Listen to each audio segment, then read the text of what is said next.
Pass me the mic, I'm coming through. So you thought there would be peace after World War II? How could you be so naive to believe that we've seen the worst of the 20th century? On one side, the communist USSR v capitalist USA. Hoorah! The tension's about to blow sky high at the Potsdam Conference 1945. We did it, Stalin. Chalked up a win, and we've each got a nice little piece of Berlin. My victory, Truman. Your troops arrived late, but at least I've seized the Baltic states. So you're gonna pull back?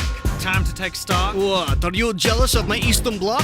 So you want Russian help to defeat Japan? Well, actually, I've got an explosive plan. The Potsdam Agreement split Germany and Austria into 4 occupied zones as an iron curtain fell across Europe. This was the only time Truman and Stalin met face to face. Just 1 week after the conference, Truman unleashed America's top secret nuclear weapons on Japan without informing Stalin, fueling mistrust between the former allies. This is George Kennan, reporting from Moscow, ma'am. Eyes only for Truman, a long telegram. It must be America's firm intention to contain Soviet global aggression. This is Novikov reporting from United States. Tell Stalin we must spend whatever it takes. The US are clearly laying foundations for total global domination. Kennan's long telegram influenced the Truman Doctrine and Marshall Plan, which provided aid to countries threatened by Soviet communism. The US sent aid to Turkey and Greece, but when they tried to introduce the Deutschmark in Germany, Stalin blockaded supplies to West Berlin. Cue the Berlin airlift. Look up, Stalin. You can block the roads, but the Brits are flying in with peaceful payloads. Good on you, mate. How about some credit for the US, Aussie, Kiwi and Canadian We've been effort? dropping 9,000 tons of supplies a day, mostly coal and potatoes, hardly gourmet. Now find me a runway, I need to hit the ground. You can head home, mate. Stalin's just back down. What? The Allies flew in vital supplies to West Berlin until Stalin backed down in May 1949. In the same year, the Western Allies formed NATO to counterweight Russia. But that winter, the balance of power was about to shift dramatically east. Comrade, welcome to the Soviet Union, and kudos on your communist revolution. And so a new era for China begins. I need good news to take back to Beijing. An alliance together, if I may say so, would surely put it right at NATO. Let's renew the Sino-Soviet alliance. Agreed. Now, you like rocket science? Stalin and Mao renewed the Sino-Soviet alliance, presenting a seismic shift in geopolitics. What's more, the USSR secretly tested their first nuclear weapon.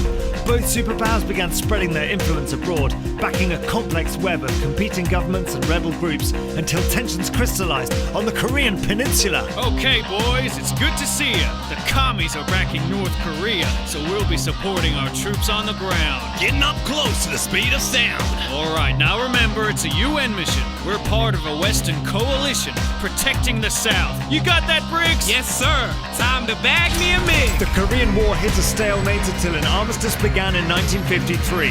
North and South Korea were split along the 38th parallel, a line that still divides the country today. Over the next decade, tensions escalated further and the conflict became truly global. Are you paying attention? Let's go.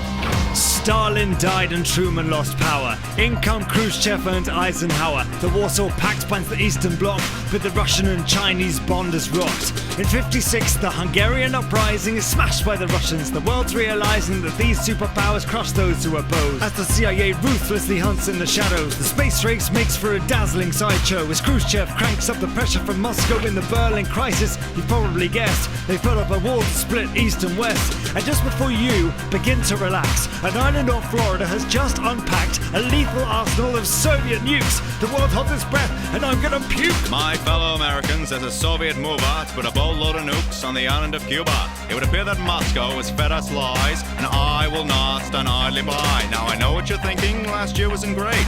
The Bay of Pigs was a big mistake, but after careful thought, the decision's been made. We'll stop Moscow ships with a naval blockade. For 13 days, the world held its breath as Washington and Moscow communicated via unreliable back channels. Despite some close calls, Khrushchev agreed to remove the weapons if Kennedy removed his own missiles from Turkey. Meanwhile, on the other side of the world, an ill-advised proxy war was growing out of control. Well, good morning, Vietnam. Lit by furious 5 napalm, scarred by a million brutal shells. A jungle paradise turned to hell. And is this battle really ours? Where's the just within this cause? America, elephant scared by a mouse drawing lines in the sand when the tide is out. For 2 decades, the US fought a futile war against communist-backed North Vietnam until the US withdrawal. In 1972, President Nixon traveled to Beijing and Moscow, holding talks to limit the arms race during a period known as détente.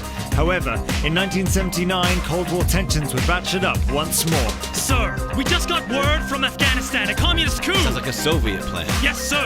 The Russians are sending advisors. Clearly, they're trying to undermine us. So let's support the other side. The Islamist fighters... Yeah, that sounds fine. Encourage them to fight a holy war with the Soviet Union. Well, if you're sure... The Soviet Union sent thousands of troops to support the Communist Party in Afghanistan, but they failed to defeat local Mujahideen fighters backed by the USA.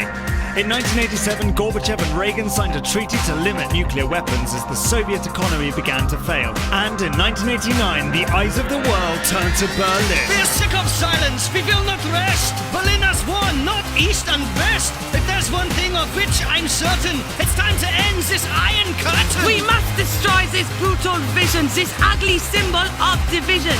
East and West, join the call. Hey Gorbachev, tear down this wall! 89, the wall came down, and Eastern Europe stood its ground with a sweeping wave of revolutions against their Soviet institutions. Finally, after 50 years of proxy wars and nuclear fears, the world began to heal the scars of countless battles near and far.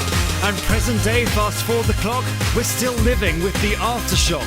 This global war for domination affected almost every nation. So don't assume this war was cold, that it didn't take a human toll.